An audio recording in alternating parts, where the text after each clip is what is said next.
Hello beautiful people, welcome back to village blog part 2। আশা করি আগের ভিডিওটা তোমরা সবাই দেখেছো, যদিও ওই ভিডিওর আসল কন্টেন্ট পার্ট 2তে আছে। তো please enjoy this video and don't forget to subscribe my YouTube channel.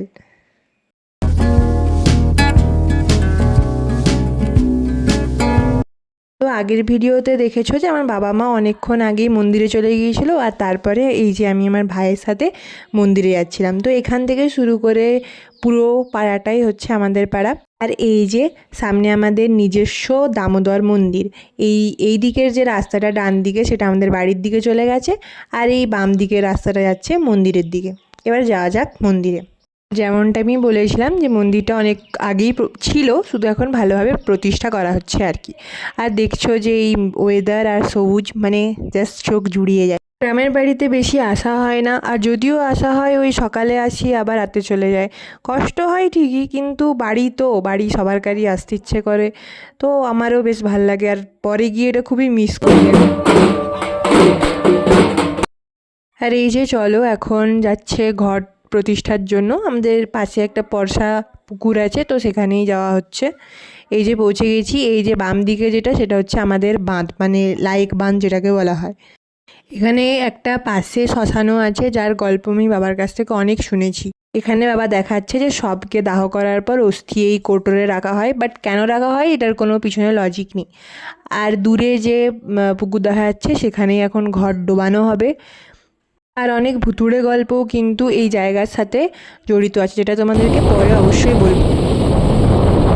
আর এই বুঝতে পারছো যে কত জোরে হাওয়া দিচ্ছে। তো ভোরে বেরিয়ে এই হাওয়াতে মনে হচ্ছিলো যেন জাস্ট ঘুমিয়ে পড়ি।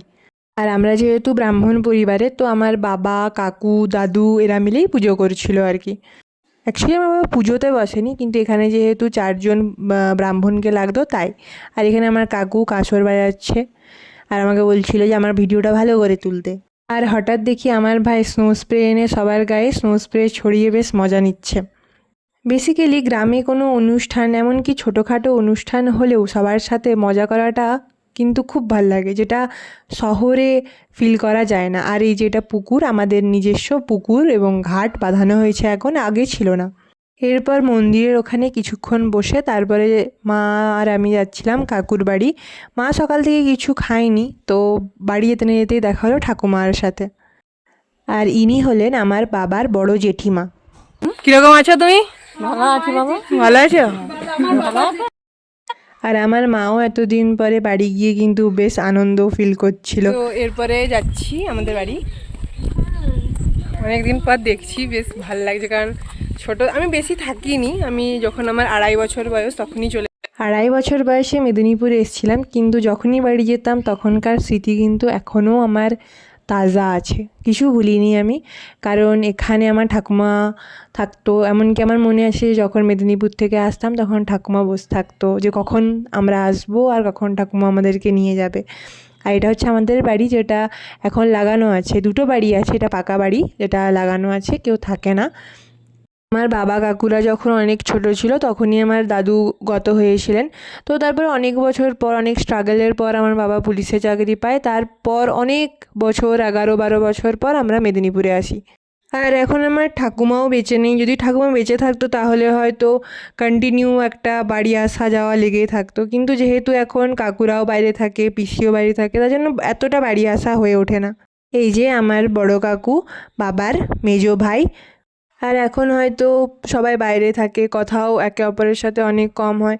কিন্তু আমার বাবার ডেলি খেতে বসে বা আমাদেরকে যখন রাত্রেবেলায় গল্প বলে, তখন কিন্তু আমার কাকু পিসি ঠাকুমা এদেরকে নিয়েই গল্প হয়। তারা কেমন ছিল ছোটোবেলায়, বাবা তাদের সাথে কী করেছে, ঠাকুমা মারতো বকতো, সেগুলো সব আমাদেরকে গল্প বলে এখনও অবধি। আমরাও বুঝতে পারি যে বাবাও খুব মিস করে দিনগুলো। আর এখানেই আমার বাবার, কাকুর, পিসির, এমনকি আমার দিদির, আমারও কিছুটা ছোটোবেলা কেটেছে। আর এই শহরে মা যেন বন্দি অবস্থায় থাকে, এখানে এসে আমার পিসি কাকিমা, এই যে বোন, সবার সাথে গল্প করে যেন নিজেকে আবার প্রাণোচ্ছল মনে করছে। কারণ শহরে তো তেমন কেউ কথা বলার থাকে না, যে যার কাজে বিজি, কিন্তু ওখানে গেলে সবাই কথা বলে, তো মায়ের মনটাও ভালো হয়ে যায়। আর এই যে আমার পিসি, বাবার ছোট বোন, আর এইদিকে হচ্ছে আমার পিসির মেয়ে পিয়াদি। তার সাথেও আমার ছোটোবেলাটা বেশ ভালোই কেটেছে। আমার দিদি আর পিয়াদি অনেকটাই প্রায় সেম এজ, তো আমাদের মধ্যে ভাই বোনদের মধ্যেও বেশ ভালো মজা করেছি আমরা। তারপরেই চলে এলাম আবার মন্দিরে। মন্দিরের পিছন দিকে খাবারের ব্যবস্থা হয়েছিল, আর এখানে সবাই চেয়ার টেয়ার অ্যারেঞ্জ করছিল। আর কি খেয়েছিলাম মন্দির প্রতিষ্ঠাতে তার শর্টস কিন্তু অলরেডি দেওয়া আছে চ্যানেলে। আর পুজো চলেছিল প্রায় বিকেল 5টা অবধি। আমাদের 5টার সময়তে ট্রেন ছিল, কিন্তু ওটা ক্যান্সেল করে আমরা 8টায় মানে রাত 11টাতে বাড়ি পৌঁছেছিলাম। আর এই যে দেখতেই পাচ্ছ যে সবাই খেতে বসে গেছে, আমি অলরেডি খেয়ে নিয়েছিলাম কারণ আমার খুব জোরে খিদে পাচ্ছিলো। আর এখানে আমার কাকু আর ভাইরা সারাদিন কাজ করে অনেক ক্লান্ত হয়ে গিয়েছিল।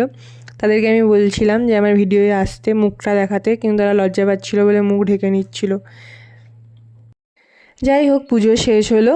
আর এই যে দেখছো যে মন্দির পরিক্রমা হচ্ছে, মন্দির পরিক্রমাও শেষ হলো। শেষ হওয়ার পর প্রসাদ খেয়ে চলে এলাম আবার দিদানের বাড়ি।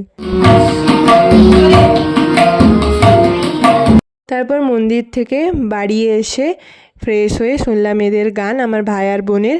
তারপর বাড়ি এলাম। বাস এতটুকুই ভিডিওটা। যদি ভালো লেগে থাকে please like, comment and subscribe.